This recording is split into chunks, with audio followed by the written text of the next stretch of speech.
I joke as a married man, but when I was engaged, I asked this exact same question.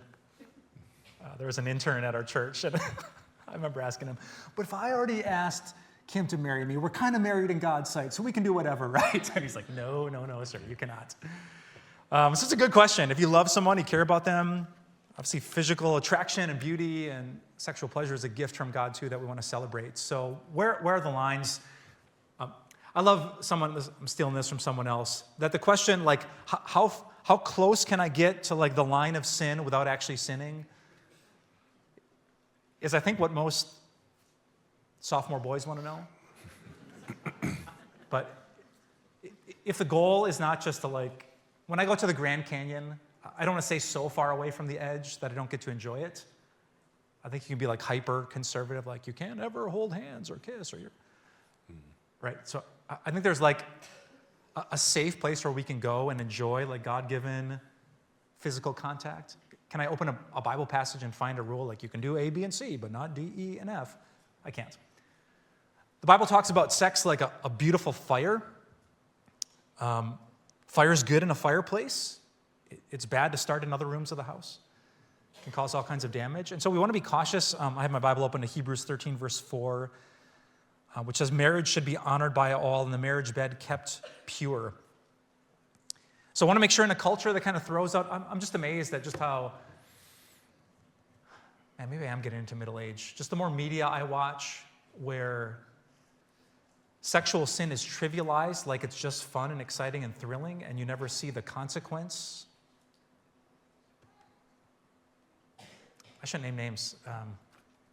My wife and I grew up as huge fans of Justin Timberlake and the boy band NSYNC. Let's go. And we had some Justin Timberlake on yesterday in the house, and Kim was listening. She's like, have you ever noticed that all of these songs are about sex? Like, all of them. Just seeing someone on the dance floor, pulling up, going home with a girl or two. It just sounds so exciting in the moment, but then you're like, wait. But that's the kind of behavior that leads to all kinds of brokenness, and kids who are sleeping in two different places, and relationships. Like, I think we have to think really, really carefully about the power that sex has. It's not a bad thing. It's a great thing. It's a God-invented thing. And we just want to be really cautious with those boundaries because God gave them. He's a good God. So the God who says the marriage bed should be honored by all is not the God who's trying to mess with your dating relationship. He's actually trying to protect you from consequence and give you something really, really good. I have a bunch of you who talk to people here who are married and enjoying the sexual blessing and ask them, do you wish you would have done more stuff when you were dating? They would probably say no. Like, it was worth the wait. And also say, for those of you who hear this question and you feel like boulders of guilt on your shoulders because you've messed this up, Jesus was famous for loving people who messed up sexually. So, the adulteress caught in the act, people from Greek and Roman cultures that had just sexual brokenness in their past. Like, the good news of Jesus' forgiveness is for that. It's for me. It's for you. So, have good boundaries. I mean, you don't have to stand way back here from the edge, but you don't want to get so close that once your body starts moving, it's hard to hold back.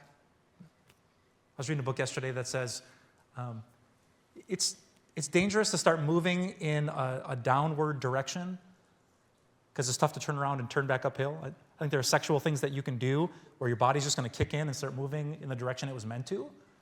And so we want to stay on the top of that hill instead of in the middle of it if we're going to honor God with our bodies.